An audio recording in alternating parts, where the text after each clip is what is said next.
Hello and welcome back to my channel Inspire with Anushka. Guys, how are you? Hope you all are fine. Guys, actually we are on the way to discuss about the syllabus of standard 9, in which we have came on the last chapter, that is the improvement in crop production. Crop, it means includes the farmland or the even domestic animals also, which we are going to rear on that land. Okay guys, so today in the previous some videos we have discussed about the different crop rotation and how can be the agriculture be improved and the development in the agriculture, what are crops, what is field.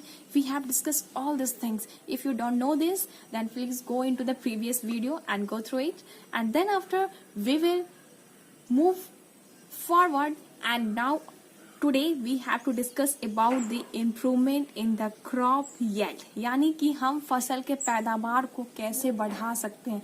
ऐसी कौन कौन सी practices है जिनको कि use करके, जिनको apply करके हम अपने क्रॉप प्रोडक्शन को बढ़ा सकते हैं। So guys, let's start the topic.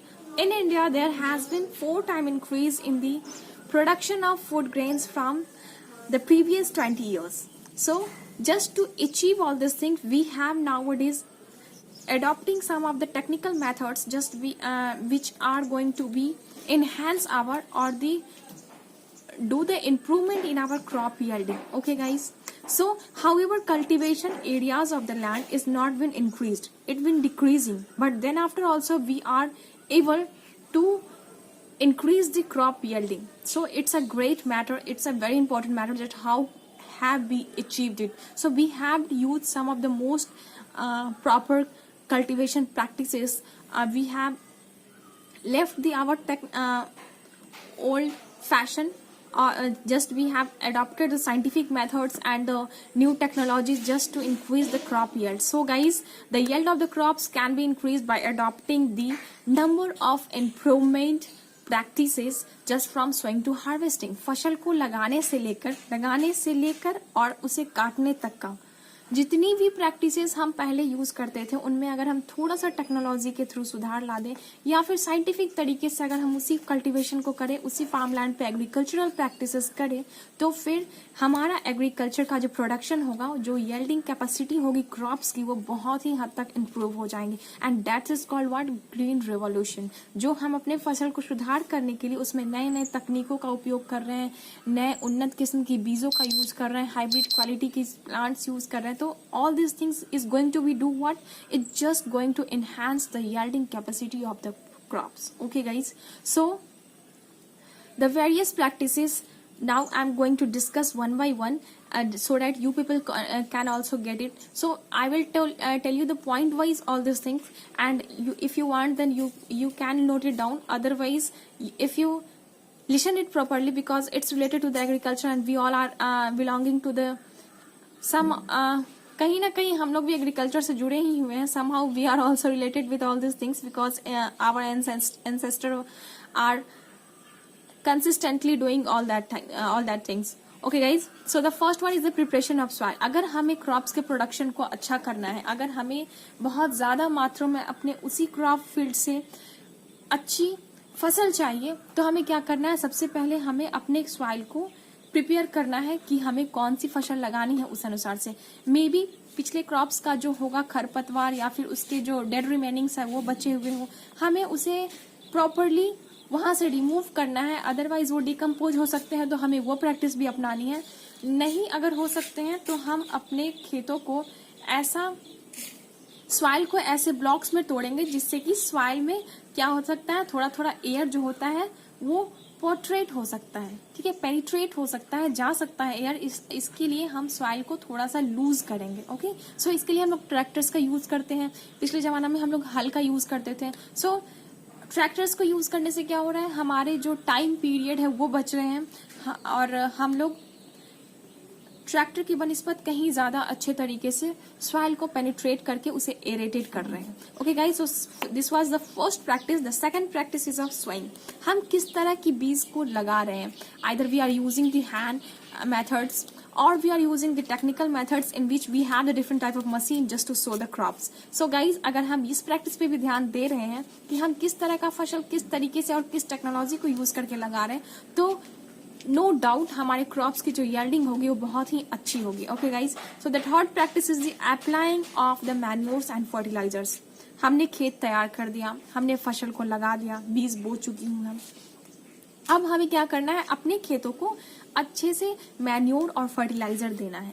हमें पहले अपनी सॉइल की टेस्टिंग करवानी है कि हमारे सॉइल में कौन से मिनरल और न्यूट्रिशन की कमी है. फिर हमें ध्यान देना है कि हमने जो क्रॉप ग्रो किया है, हम जो क्रॉप लगाने जा रहे हैं, उसे कौन सी मिनरल्स और कौन से ऐसे इंग्रेडिएंट्स है ऑर्गेनिक और इनऑर्गेनिक जो उसे हाई अमाउंट में चाहिए. Okay guys, so after knowing all this things we just have to put on all that manures and fertilizer related chemicals in our field so that nutritional value जो हमारे soil का है वो crop production के बाद भी पिछला crops हमने लगाया है मे भी उसके अनुसार से हो सकता है हमारे सॉइल से वो मिनरल या फिर वो न्यूट्रिशनल वैल्यू क्या हो लॉस हो चुकी हो.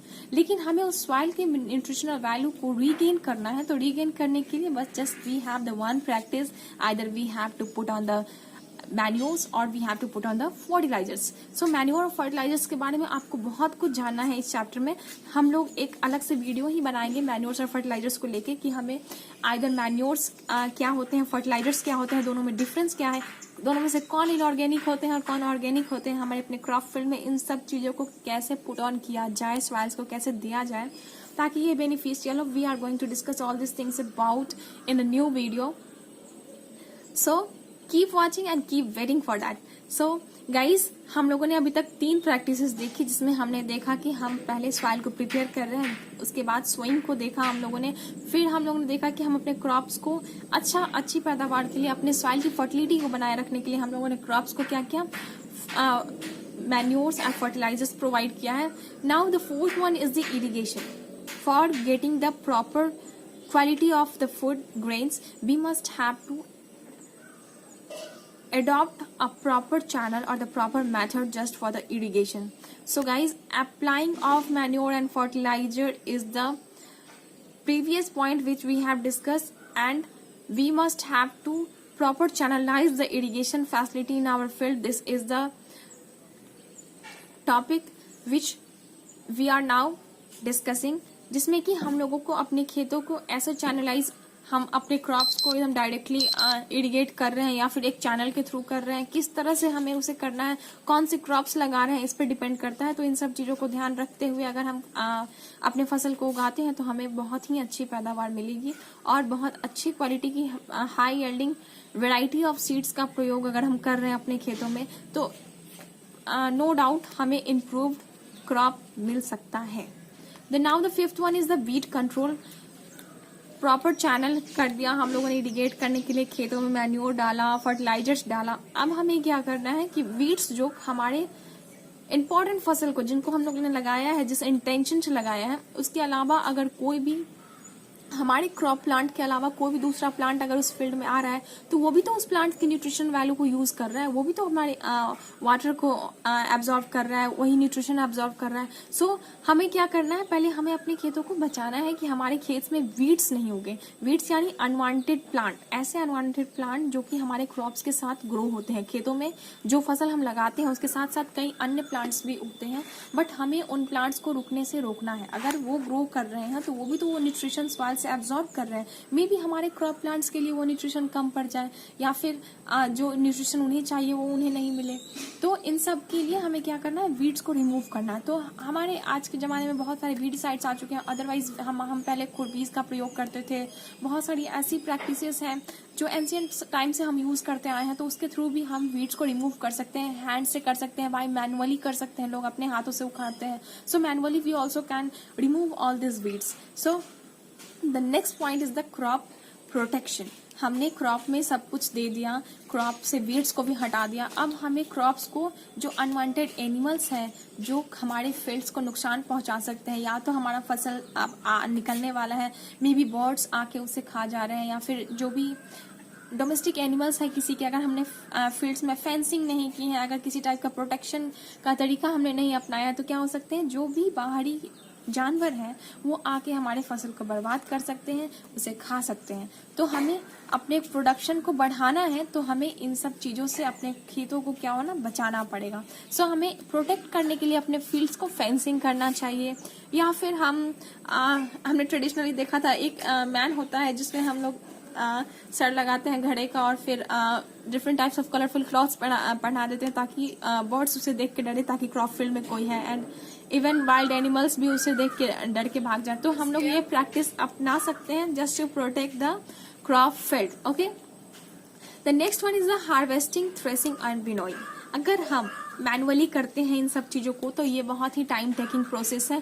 बहुत सारे सीड ग्रेन्स जो हैं वो बर्बाद हो जाते हैं।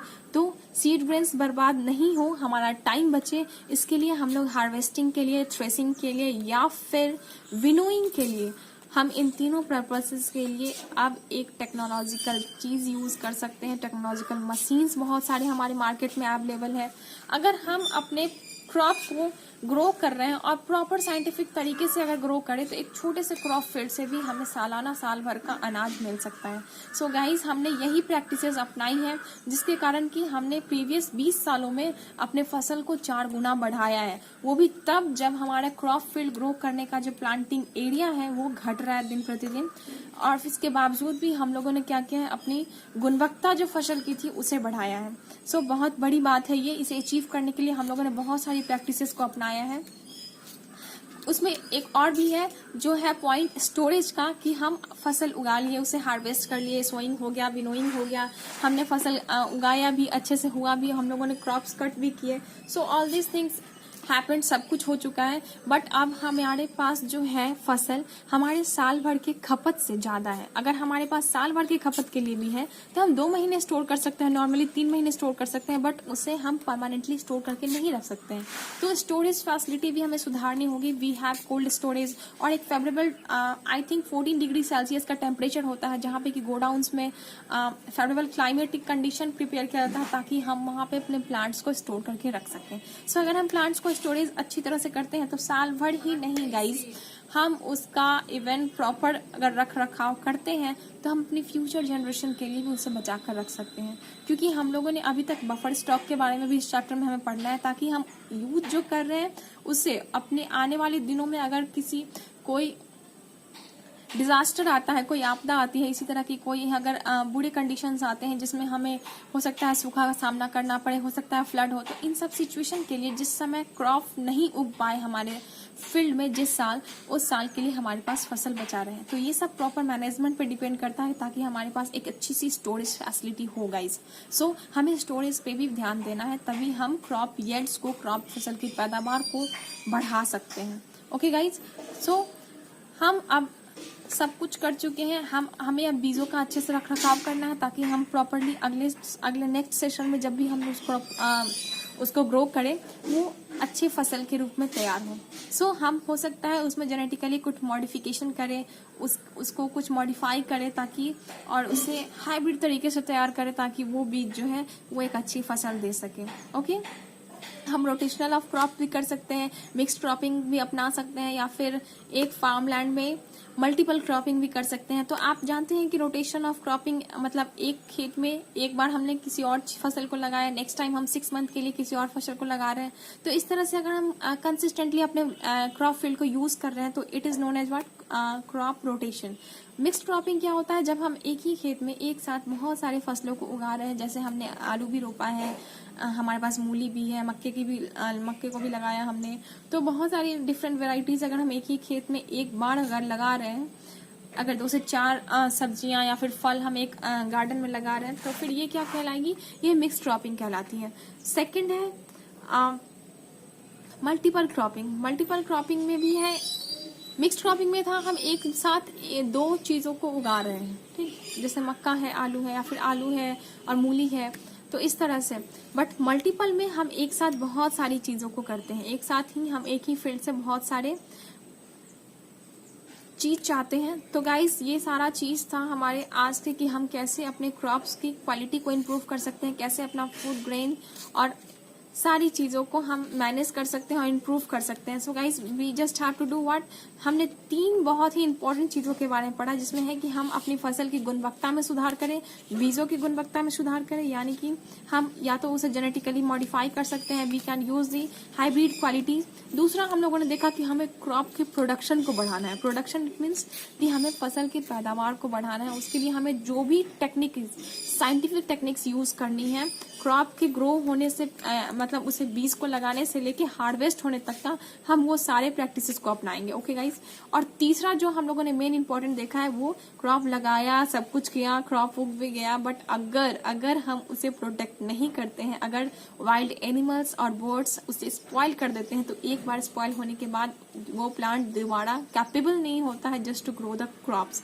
सो हमें प्लांट्स के प्रोटेक्शन पे ध्यान देना। अगर हम ये सारे साइंटिफिक तरीके यूज करते हैं तो नो डाउट गाइस हमारे फसल की जो पैदावार है वो बहुत ही ज्यादा होने वाली है, और उसका स्टोरेज हमें करना है अपने आने वाले जनरेशन के लिए, कि अगर कोई ड्रास्टिक कंडीशन आती है तो हम उस क्रॉप्स का उस टाइम यूज कर सके। So guys this is all about the today's session. Hope you have liked it. Please comment me that if you did you like this session or not, and what improvement does you want from my side, and your topics also. Next topic, what do you want to study from the bio subject. So guys, this is all about today. Hope you all have liked it, enjoyed it. If you liked it, then please press the like button, share it with your friends, and subscribe my channel. Thank you so much for giving your attention and love to me. Thanks you guys.